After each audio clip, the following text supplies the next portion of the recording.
दोस्तों, भारत में बाबरी मस्जिद के बाद कई सारे मसाजिद को मंदिर में तब्दील करने की कोशिश अब भी जारी है।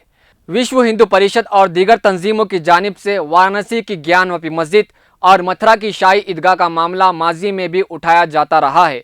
जैसा कि बाबरी मस्जिद के मुकाम पर राम मंदिर की तामीर का मुतालबा करने वालों का ये भी दावा है कि पूरे भारत में ऐसी 3000 मसाजिद हैं जो मंदिरों की जगह पर बनाई गई हैं। जैसा कि बाबरी मस्जिद में श्री राम की जाए पैदाइश का दावा, इसी तरह मथुरा में कृष्ण मंदिर के साथ शाही ईदगाह का वाक़या है।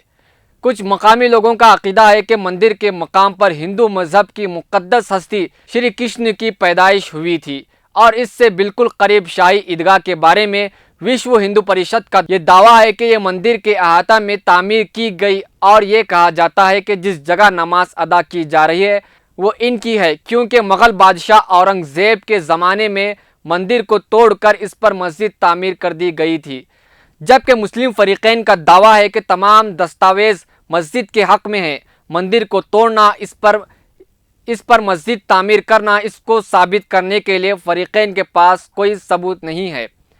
और एक ऐसा ही दावा उत्तर प्रदेश ही के शहर वाराणसी में काशी के मुकाम पर विश्वनाथ मंदिर के अहाते से जुड़ी ज्ञानवापी मस्जिद के बारे में यही धर्म संसद ने दावा किया था कि ये हिंदुओं के मुक़द्दस मुकामात की ज़मीन पर बनाई गई है। साल 2018 में एक मनसूबाबंद तरीके से एक ठेकेदार ने ज्ञानवापी मस्जिद के गेट नंबर 4 के पास एक चबूतरा मुनहदिम कर दिया था, जिस पर मुसलमानों की जानिब से शदीद एहतजाज किया गया। और अब इलाहाबाद हाईकोर्ट ने ज्ञानवापी मस्जिद मामले पर बड़ा फैसला दिया है। हाईकोर्ट ने ज्ञानवापी मस्जिद के अहाते में ASI के सर्वे पर रोक लगा दी है। अदालत ने वाराणसी सिविल कोर्ट के 8 अप्रैल के फैसले पर रोक लगा दी है। इससे पहले वाराणसी सिविल कोर्ट ने मस्जिद के अहाते की जांच के लिए ASI सर्वे का हुक्म दिया था।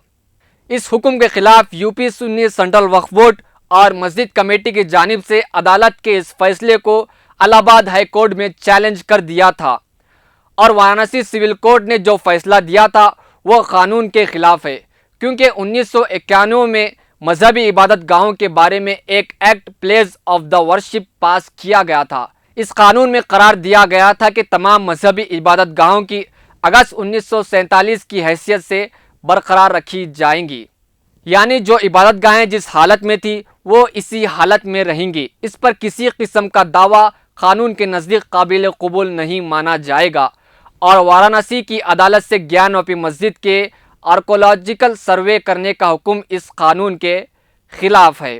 खासकर उत्तर प्रदेश में मजहबी इबादत गाहों को फ़िरका परस्ती का रंग में रंगा जाता है और हिंदू मुस्लिम वोट बैंक की सियासत की जाती है।